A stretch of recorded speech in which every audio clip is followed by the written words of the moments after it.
Can artificial intelligence replace God? That question may sound provocative, but in an age when we turn to algorithms for answers, guidance, and even comfort, it matters deeply. Artificial intelligence can answer questions, but it cannot answer prayers.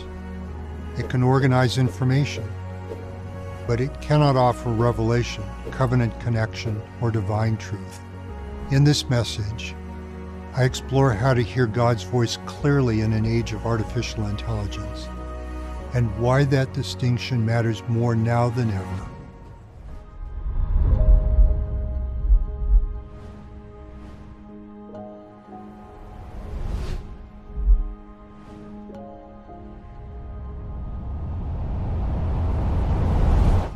Hello, my name is Gerrit Walter Gong. Gerrit's a Dutch name. Walter, my father's name, is an American name. Gong, of course, is a Chinese surname. I'm the only person I know with a Dutch first name, American middle name, and Chinese last name. I'm a Silicon Valley kid. The term Silicon Valley came into use as I was coming of age. My father co-authored a physics textbook called Mechanics with a man who won a Nobel Prize for researching semiconductors and discovering the transistor effect. In fact, Moore's law, that semiconductors on a silicon chip double every 18 to 24 months, and their applications helped make Silicon Valley, Silicon Valley. My father, Professor Walter A. Gong, was a compassionate and brilliant educator. He spent his life developing models that emphasize agency, responsibility, and the divine potential of every individual. His perspectives taught me to see our roles, knowledges, and experiences as sacred, relational, and interconnected. During my U.S. State Department days, I was part of the team that helped Secretary George P. Shultz research and write the shape, scope, and consequences of the age of information. As I'll discuss later, today's 21st century concentrations of information, capital, and technology in AI make it powerful and impactful in unprecedented ways. Now I serve as a faith leader in a global Christian faith.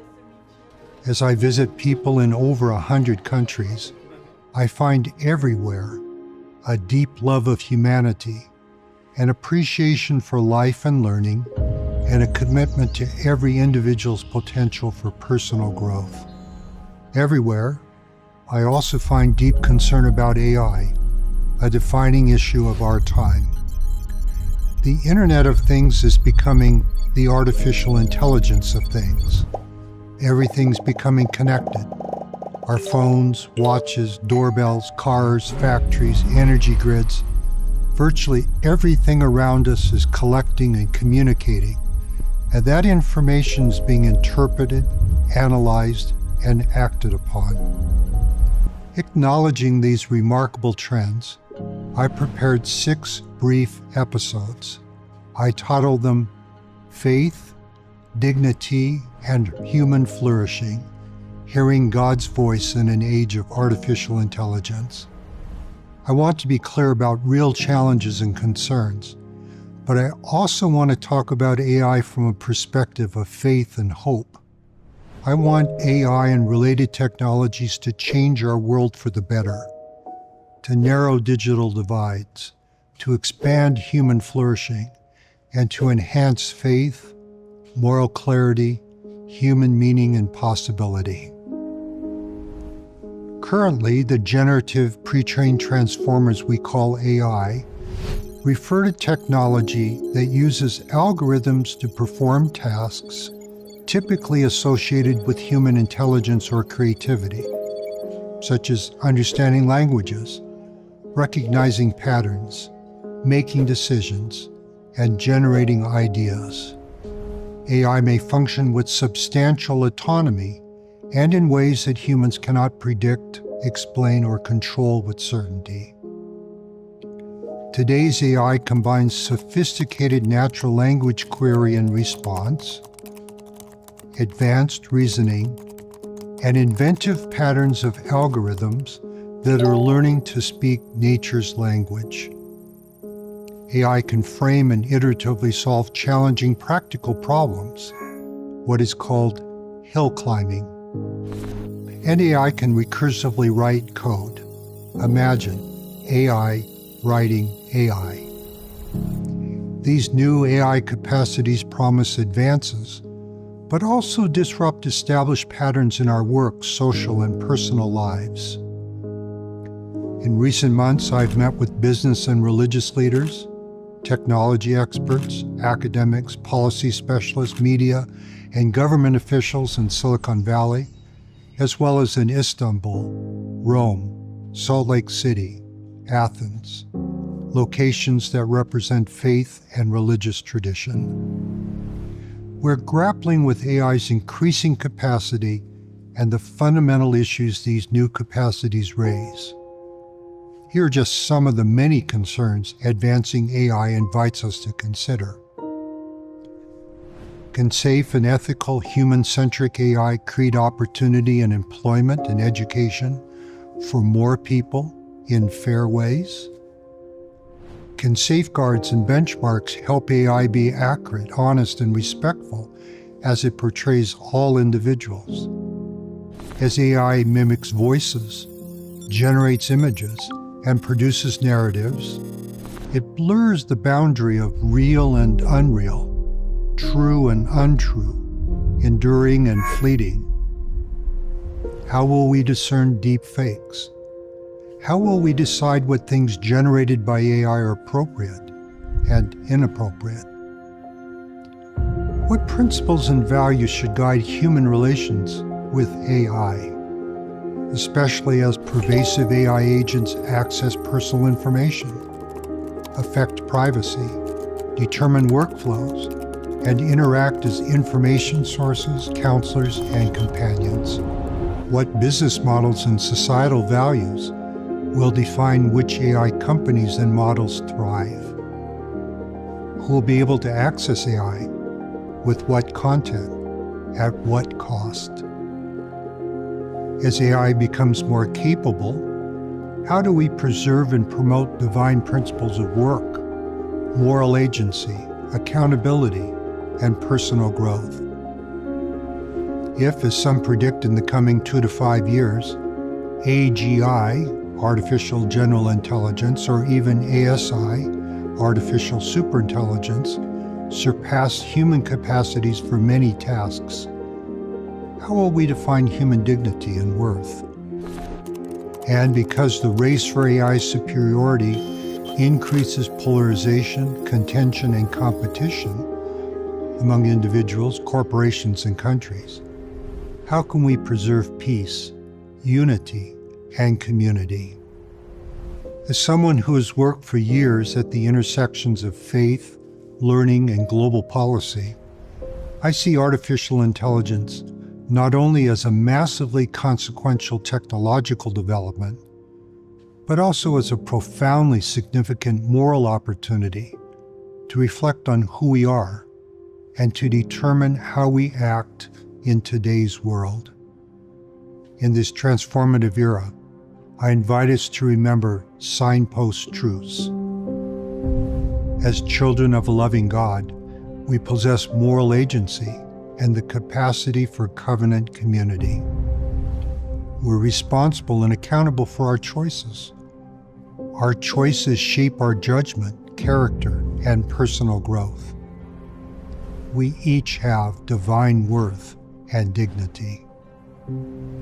Compassion and integrity are hallmarks of human trust, and for believers, manifest the way, the truth, and the life offered by discipleship in Jesus Christ. When we truly understand who we are, we can approach AI and other new technologies with greater confidence, purpose, and wisdom.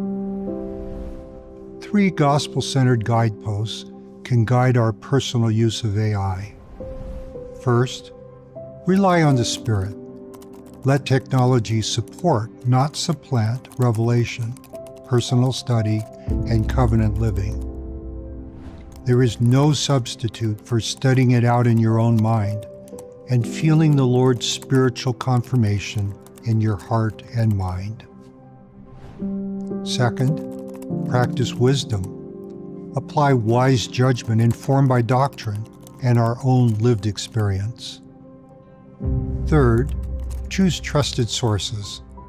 Anchor understanding in Scripture, prophetic counsel, and reliable information. I'm inviting us to be thoughtful and intentional about our use of AI as a tool on our journey of discipleship.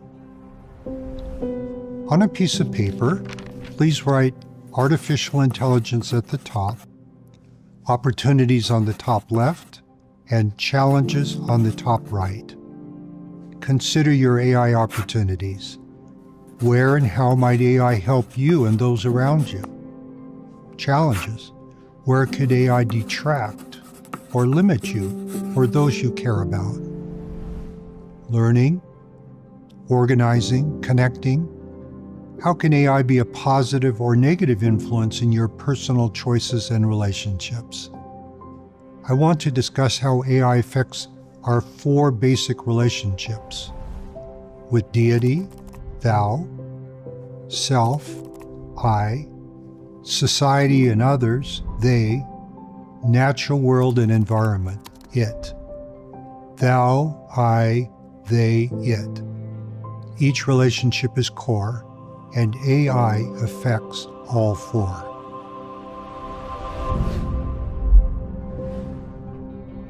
We begin at the beginning. In the beginning, God created the heaven and the earth. And God said, "Let there be light," and there was light. And God saw the light, that it was good. You may or may not consider yourself spiritual or religious, but each of us have personal moments of reflection, reverence, even transcendence. We feel present. We feel purpose and connection. This occurs in part because all things denote and bear record of their Creator. Put another way, God is God. Some talk too glibly about AI becoming God or godlike AI. Even if AI training changes, or if we achieve AGI, artificial general intelligence, or ASI, artificial superintelligence, we know reasoning, even superhuman reasoning, has limitations. Man is not, and certainly divinity is not, defined solely by reasoning. AI is not and cannot be God. AI can answer questions, but it cannot answer prayers. It may organize thoughts, but it cannot offer covenant relationships or blessings.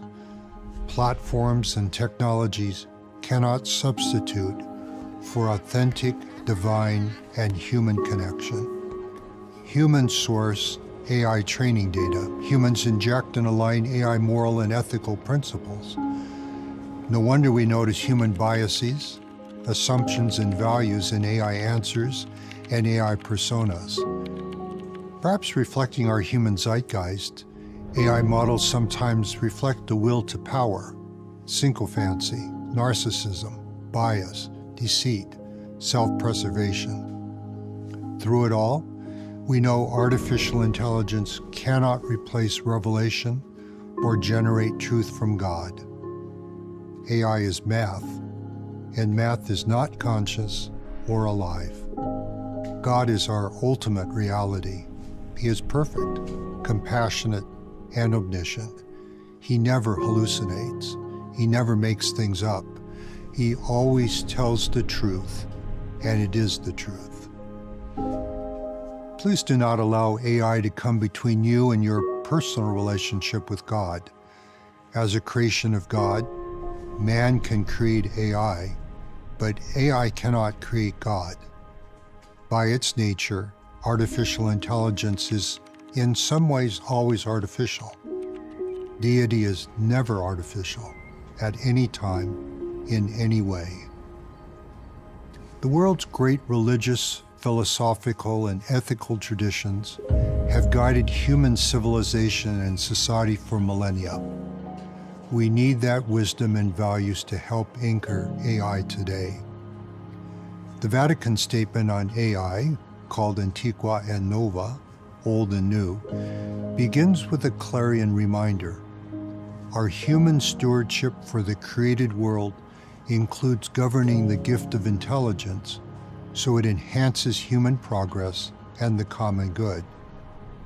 In the Jewish tradition, the Rabbah describes a profound difference between a human soul and artificial intelligence. In an Islamic perspective, the Adamic covenant signifies the primordial moral bond between humanity and God vertically and among human beings horizontally. In my faith tradition, that of a global Christian faith, we believe the spirit and the body are the soul of man. The elements are eternal, and spirit and element, inseparably connected, receive a fullness of joy. AI is mathematical algorithms and machine may display significant reasoning capacities, as a sophisticated computer may, and AI may reflect some elements of persona and personality. But AI does not represent, as a human soul does, the coming together of divine spirit and physical body. Scripture, including restoration scripture, helps us distinguish among divine intelligence, human intelligence, and artificial intelligence. Genesis chapter 11 recounts the time when men, with one language and one speech, said, "Go to, let us build a city and a tower, whose top may reach unto heaven. Therefore is the name of it called Babel." In this biblical account of the Tower of Babel, we understand God's displeasure at the human arrogance of men who thought they could build a physical tower to rival heaven. A Jewish chief rabbi adds an interpretation from the Midrash, the traditional commentary on the Torah. This reading of the Midrash says, "Frenzied to build a physical tower, men wept more when clay bricks were broken than when human beings making the bricks died." When men promoted material things like clay bricks and towers above the lives and values of human individuals, it is no wonder the God of heaven grieved. Our great religious traditions assert nobility and potential for men and women because of covenant connection with the Thou. Divine connection with God also defines a shared relationship together. The Southern African word Ubuntu, I am because we are. I and thou can make we. Thou and I and they together remind us of the familiar saying, is the fatherhood of God, which makes possible the brotherhood and sisterhood of men and women everywhere. So, please do not let AI technologies inadvertently create your image of God in the image of AI. Learn who God truly is through His Word and Spirit. Sometimes it may feel like heaven is quiet. Learn to hear God's voice through inspiration.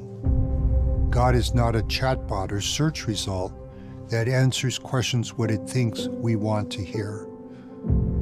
God knows our intents, the hopes and longings of our hearts, the anguish and joys of our souls.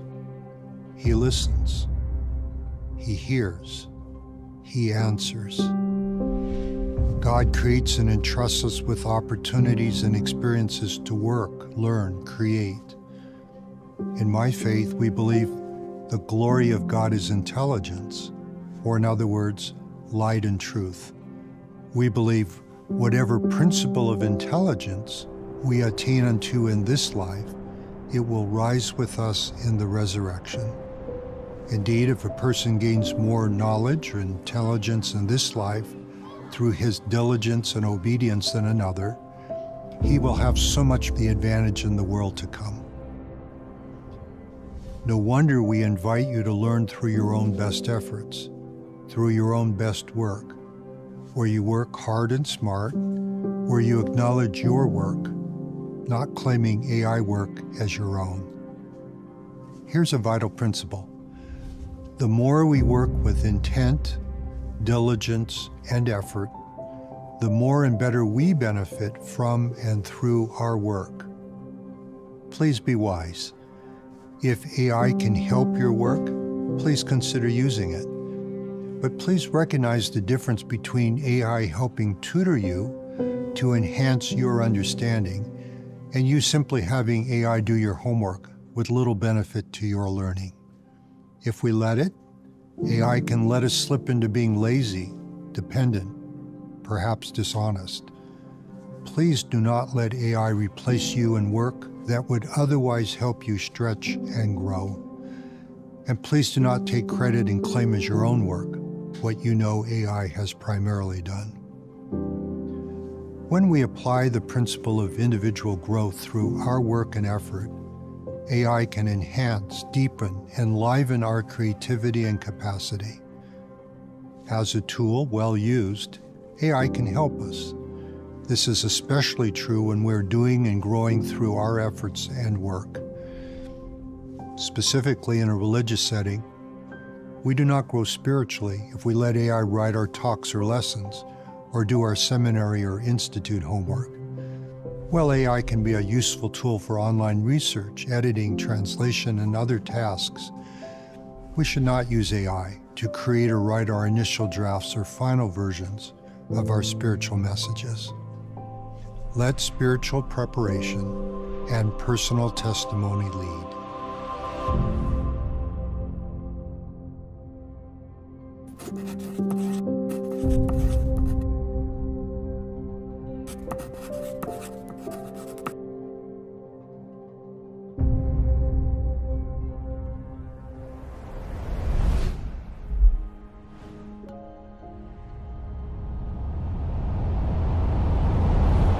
Our relationship with self, I, represents our divine and human identity. Naturally, we take pride and find meaning in our work. Yet as AI becomes increasingly capable, we may need to rethink purpose and meaning in human work as AI displaces some jobs and as AI opens many new work opportunities. For a long time, we've defined ourselves on what human beings can do that machines, even intelligent machines, cannot do. Yet as artificial intelligence makes some forms of intelligence a kind of commodity, we're challenged to redefine ourselves beyond intelligence. We can place greater emphasis on what really makes us human, enduring characteristics such as faith, compassion, love, humility, empathy, forgiveness. Do you like to play games like tic-tac-toe, chess, or maybe Go? If you go first and know how to play, you can always win or draw a game of tic-tac-toe. If you go second and know how to play, you can always tie a game of tic-tac-toe. This is because tic-tac-toe has limited moves. We call it a solved game. Good players can always win or draw. Chess, of course, is more complicated than tic-tac-toe. In chess, each side has 16 pieces and a seemingly infinite number of moves in any situation. Named for estimates done by Claude Shannon, the Shannon number says there are 10, followed by 120 zeros, possible moves in chess. This assumes about 30 legal moves per position and a typical chess game of about 40 moves. With so many possibilities and complexities, many assumed chess would never be a solved game. We thought human skill and strategy would always dominate chess mastery. That was until a powerful computer called Deep Blue was programmed and trained to play chess. In 1997, under tournament conditions, Deep Blue defeated the then reigning human chess champion of the world, a Russian grandmaster named Garry Kasparov. The Deep Blue computer won 3.5 games to 2.5 games, where 0.5 indicates a draw. How?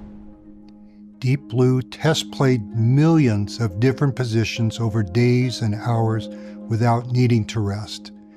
Deep Blue was never surprised or psyched out. Also, Deep Blue learned to play a specific individual, Garry Kasparov. Deep Blue knew every game Kasparov had ever played, even how he used specific pieces like bishops. Deep Blue learned to beat Kasparov. Sophisticated and complicated in its own way, Jeopardy is a game of memory and inventive analytical skill. A Jeopardy game draws on hundreds of categories and questions: history, literature, geography, even quirky questions like name the U.S. states whose names begin with the letter C, and arrange them in order according to the per capita gallons of ice cream their citizens consume in presidential election years. That's supposed to be a joke. Jeopardy also includes speed and timing, and therefore nerves. In 2011, Watson the computer defeated Ken Jennings, one of the winningest human Jeopardy champions of all time. Jennings noted Watson, unlike a human, never hesitated, never doubted, and never flinched before pushing the answer button. This reality raises a profound question. When and where should humans be in the loop, with time to pause and reflect before we allow AI to push some buttons? A third game thought insoluble was Go. In the game of Go, players alternate placing either black or white pieces on a board. You win Go by encircling your opponent's pieces.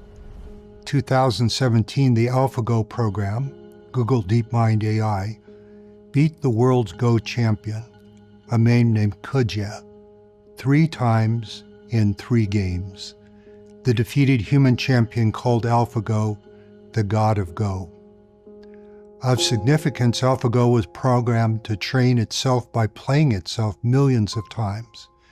AlphaGo played more games than a human could play in their lifetime. In the process, AlphaGo developed inventive and novel strategies. AlphaGo learned to place pieces in unprecedented places, unseen and unexpected in human play. Sometimes the strategic importance of novel piece placements only became evident many moves later. Well, Deep Blue in 1997, Watson in 2011, and AlphaGo in 2017 respectively defeated the human world champions in chess, Jeopardy, and Go. An age of artificial intelligence was born in the popular mind with ChatGPT's public debut in November 2022. Since then, some 1.4 billion individuals, 1 in 6 people worldwide, are now estimated to use AI tools regularly. This form of artificial intelligence is one of history's fastest technology adoptions. Now, AI can pass a college credit AP exam, legal bar, or doctor's medical exam with high scores. AI can paint a picture, narrate a movie, write a hit country music song. AI can fold proteins, spot signal from noise in massive amounts of information. Artificial intelligence can manage inventory, spot consumer purchasing trends, tweak, monitor, send personalized advertising messages to millions of people. Some want AI advice on matters of human judgment and interest, including things of the heart. But in it all, please begin by knowing God's plan for you. You are not a random data point in an unfeeling algorithm. You're a beloved child of God, a child of the covenant, a disciple of Jesus Christ. Your eternal worth is not calculated by likes, trend lines, or predictive analytics. No machine can measure your divine potential. Each individual matters. All of us are unique. If we're not careful, we may inadvertently allow algorithms to define us. Research shows some people overtrust AI. This is because we may think a chatbot knows more about the world than we do, or because we may think a chatbot does not have human problems.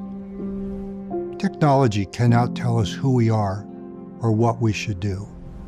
Our individual moral agency means we can choose, with God's help, our path and priorities.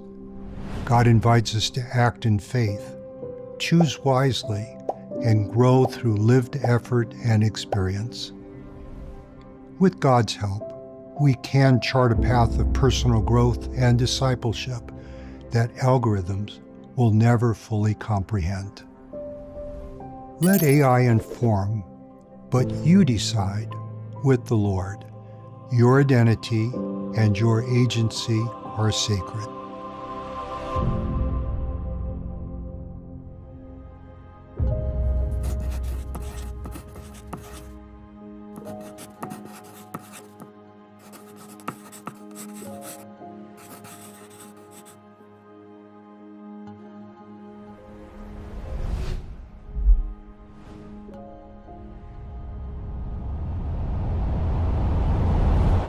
Our relationship with the Thou teaches we belong in community with other people in society with they.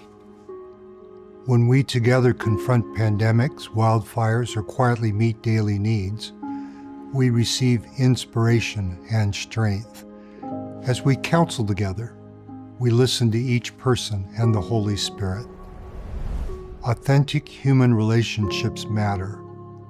Compassion, kindness, optimism, they require lived experience and authentic relationships. Faith and authenticity are manifest when we commit that no one sits alone. No one sits alone means no one sits alone spiritually or emotionally. Especially no one should sit alone, lonely or emotionally dependent with an AI chatbot. Monologue with an AI algorithm is different than dialogue with a human friend or family member. We move into a gray area when we think AI can counsel us on personal questions like which job to take or who to marry or where to find God.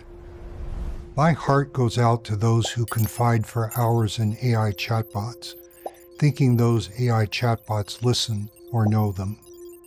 AI chatbots do not. Some AI chatbots only run algorithms designed to encourage more human screen time. Will you please put your finger on your nose?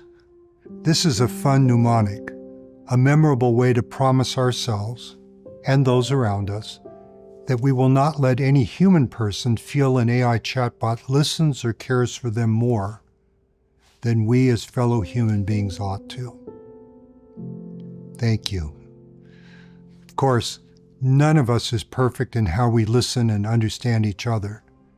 None of us is as attentive, as willing to please 24/7 as an AI chatbot. And that's a reason we need human they belonging with each other. Real human relationships are not solipsistic, us talking to ourselves. Real relationships are human relationships. Covenant belonging is not selfish. It does not focus primarily on the self, particularly if that self is us doing only what we want. Thou and they go together because thou covenant belonging gives us they. We need thou, they, and I together. Of course, AI interfaces can help us learn to cook, find adventure locations, improve our pickleball third shot drop. AI can help us plan activities, translate messages, organize our schedule, but then let us spend our best energy with people. Computer-assisted tools can help connect us with family, past and present, what we call family history or genealogy. I love that we may feel alone in the world until family history and genealogy deeply connect us with family we may have never known. My wife and I traveled to Loughborough, England, to place a memorial marker on the grave of Mary Ann and Joseph Cunningham, my wife's second great-grandparents. For 160 years, Mary Ann and Joseph were buried in unmarked paupers' graves. An inspired genealogist helped us to locate those graves. He used state-of-the-art computer-assisted tools. He also searched the cemetery the good old-fashioned way, by checking graves one by one. AI and technology can help us connect our names into relationships that place and unite us in an eternal family. As you may know, Manchester, England is one of the places where the 19th century Industrial Revolution began. The Industrial Revolution transformed relationships between people and things, and among people in society. Now, artificial intelligence is changing our day in even more profound ways than the Industrial Revolution transformed its day. In our personal lives, please use AI for logistics and drafts, but not as a substitute for trusted relationships. Set boundaries. If you feel tempted to confide more in a chatbot than in a friend, a parent, or leader, may I invite you to reach out today, now, to a real person who knows and loves you. Trust in God and those around you who do know and love you. God knows you better and loves you more than you know or love yourself. This is the reason He gives us each other. That can never be said for an AI chatbot. Our 4 core relationships also include the natural world and environment, the it, another relationship AI is changing. Prioritize real conversations with real people. Let algorithms assist, but spend your best energy with people.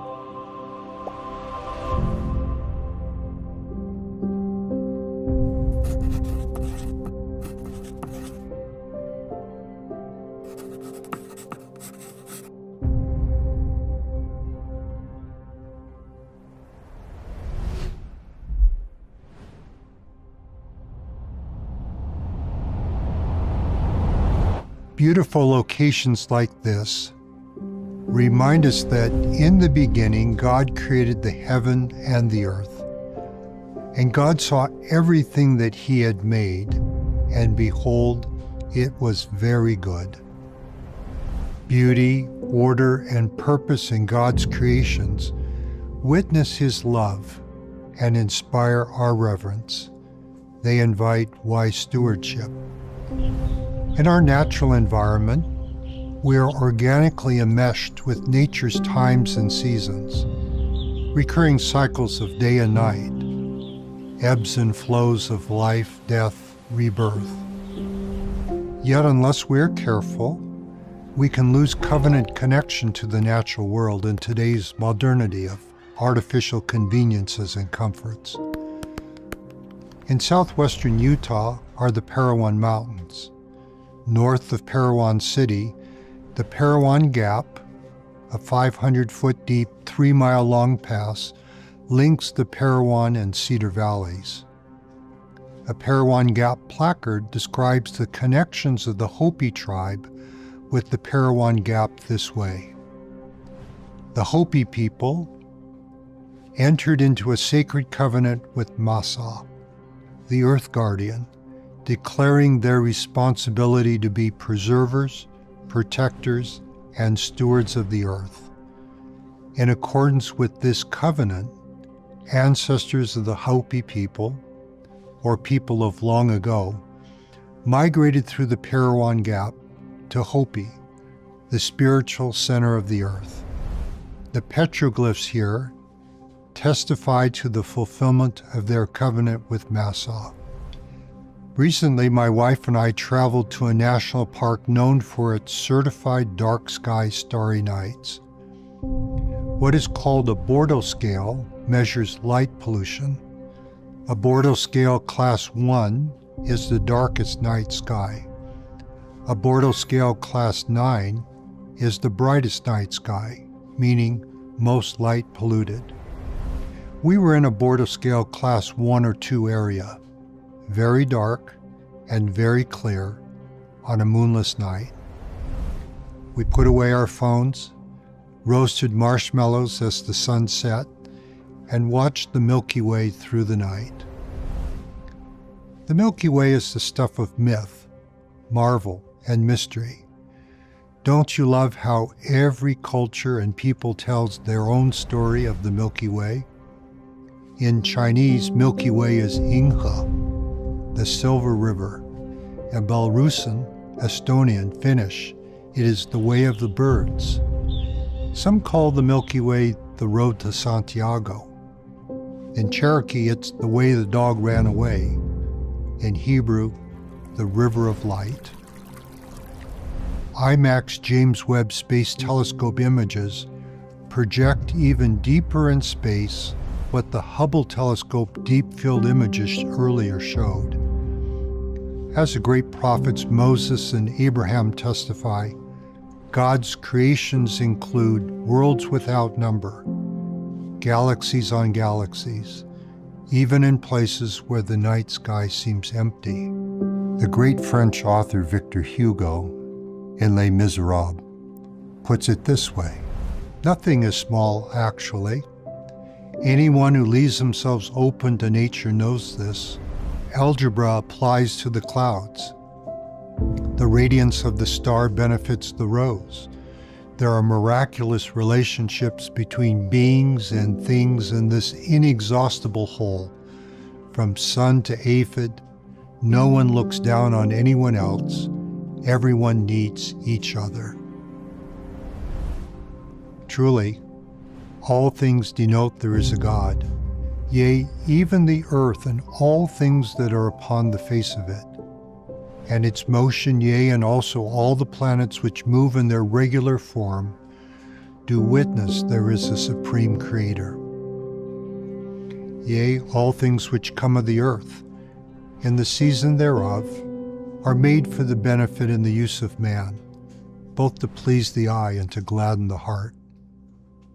Beauty, says author Marilyn Robinson, is the signature of God. An important way to know God is to discern His signature in creations made to gladden the heart. Imagine you're preparing for a wilderness hike. You light a single candle as you assemble your maps, food, sleeping bag, tent, and so on. Because of the light in the room, you do not notice the candle. Now imagine you turn off the light in the room. Now the candle shines clear and bright. It illuminates the room. It was not that the lit candle was invisible before. It was that the room's artificial light obscured the lit candle's natural light. Some ways, we need to be in nature, away from the artificial light and the artificiality which crowds so much of modern life.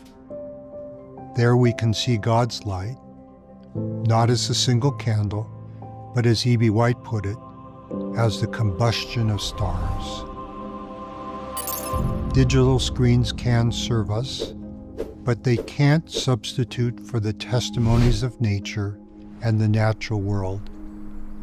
AI cannot replace sunlight, wind, and natural wonder. Digital exchanges are at best a poor substitute, or at worst a counterfeit, for what we live through our senses, hearts, and minds.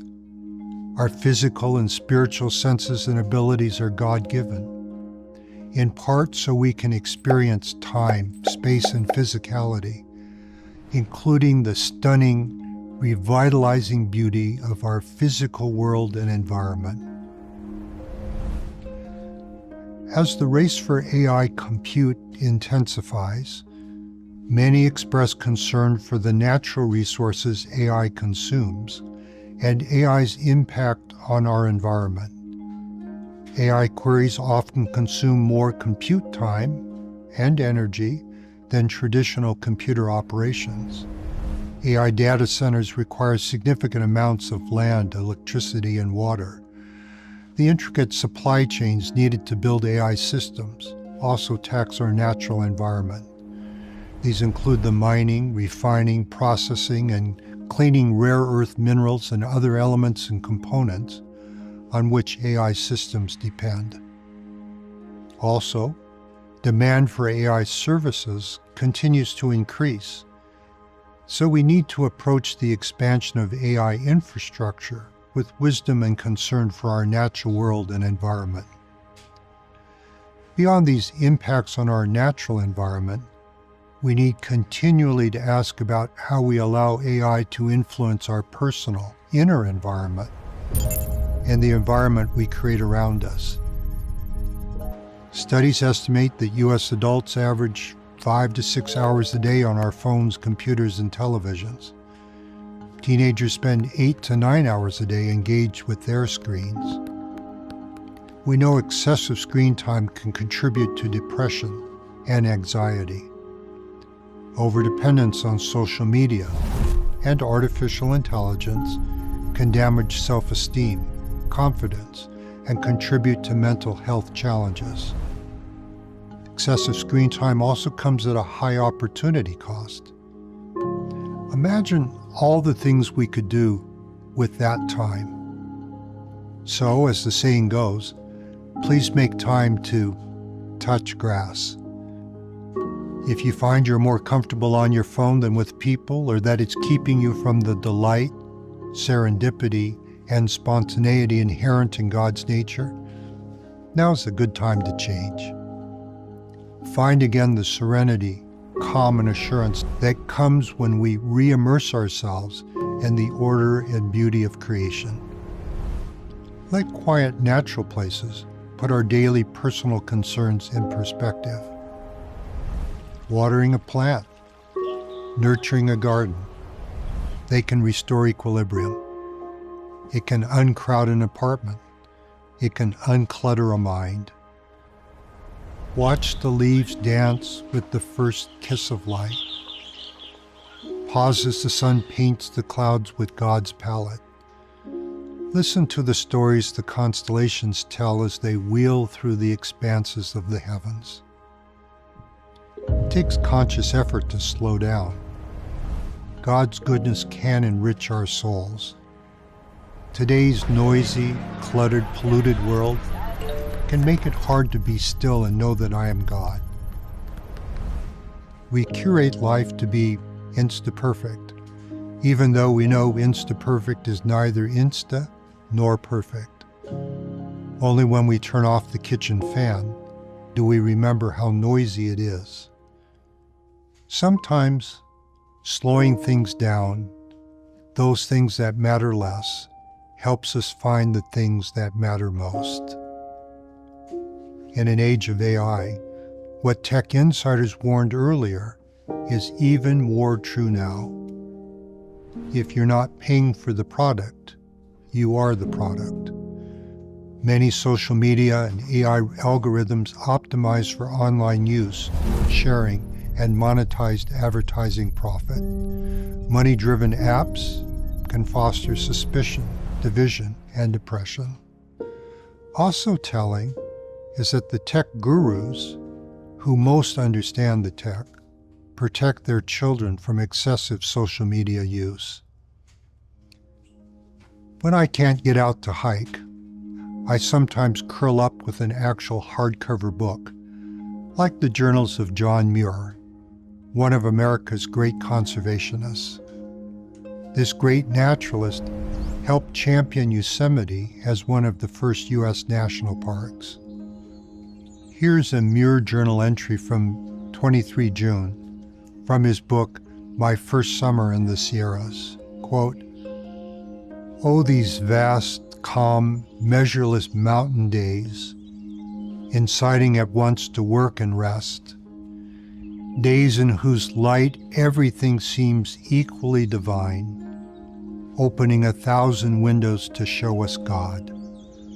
Nevermore, however weary, should one faint by the way who gains the blessings of one mountain day, whatever his fate, long life, short life, stormy or calm, he is rich forever." Can we use AI to deepen experience with nature? Yes. A chatbot can suggest hikes, parks, seasonal activities.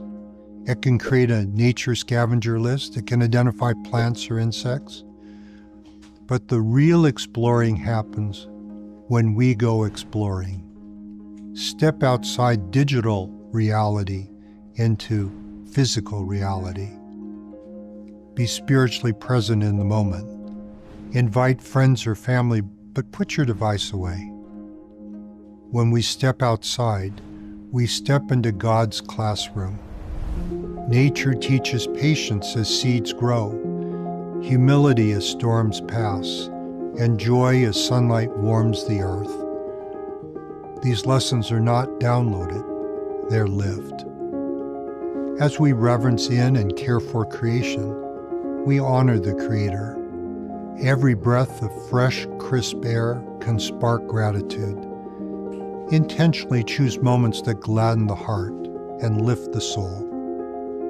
Technology can inform us, but without the Spirit, it cannot transform our nature or our being. Let us wisely use AI and technology tools to deepen faith and spiritual understanding, strengthen relationships and families, and instill reverence and gratitude for God's creations.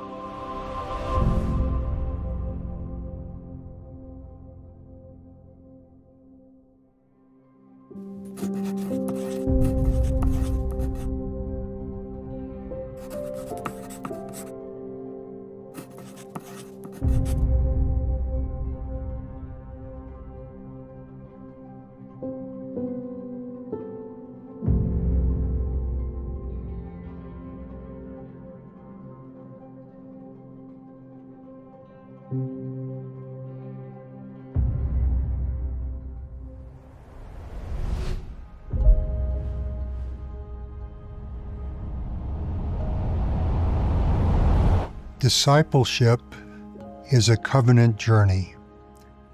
AI is a tool. When we rely on the Spirit, practice wisdom, and choose trusted sources, technology can help us deepen our relationships with God, thou, self, I, others, they, and the natural world and environment, it. In our conversation, I invited us to first set guidelines for how you will use AI so AI does not get between you and your personal relationship with God. Second, write down 3 truths about who you are: a child of God, a child of the covenant, and a disciple of Jesus Christ. Place them somewhere visible. Each time you see them, pause and remember. Third, send one thoughtful message that you write yourself, or visit in a personal and meaningful way a family member, friend, roommate, or neighbor. Fourth, spend meaningful time in nature. Silence your notifications. Offer a prayer of gratitude for the beauty and testimony of all the things that denote the natural order and the loving purposes of God, the great Creator.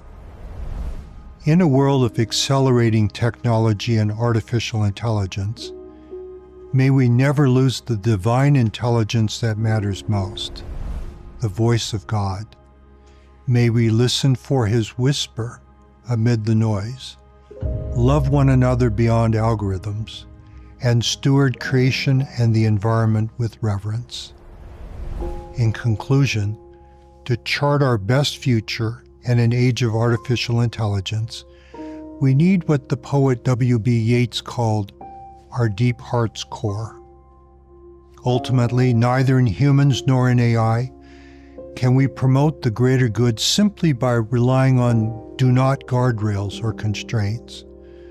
Particularly at this critical juncture in AI capacity and potential, we owe it to ourselves to prioritize AI, which increases opportunities for what I call an AI gift of human possibility.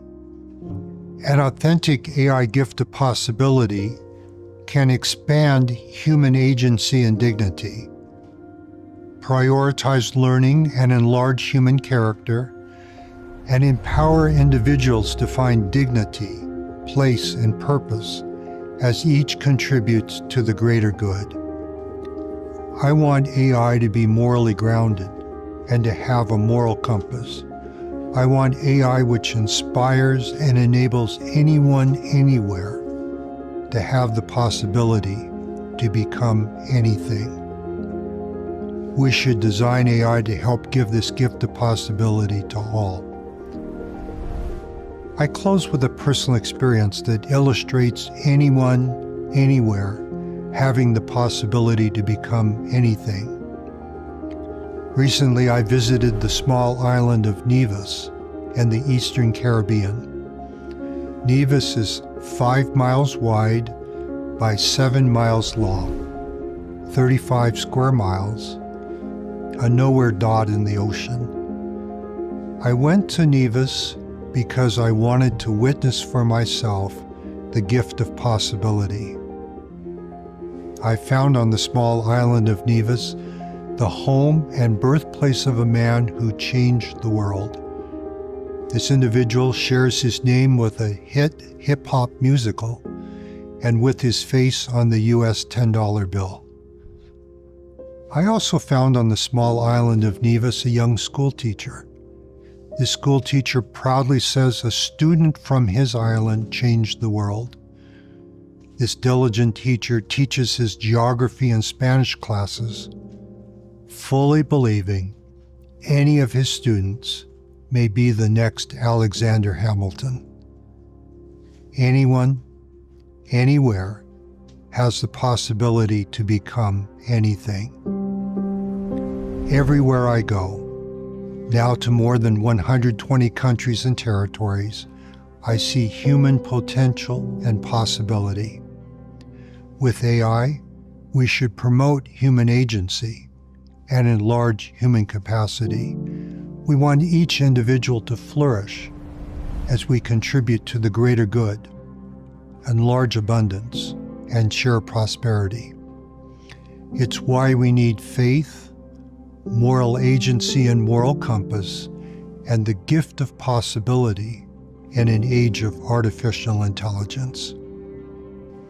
May you discern with the gift of the Holy Ghost what is real and unreal, true and untrue, uplifting and not uplifting. With faith and righteous intent, please choose wisely to follow Jesus Christ. Work with faith, obedience, and diligence to become all you can become as a child of God. Trust and believe in God. May He bless you with every opportunity to learn and serve, with every good gift and enduring joy, I pray. In the name of Jesus Christ, amen.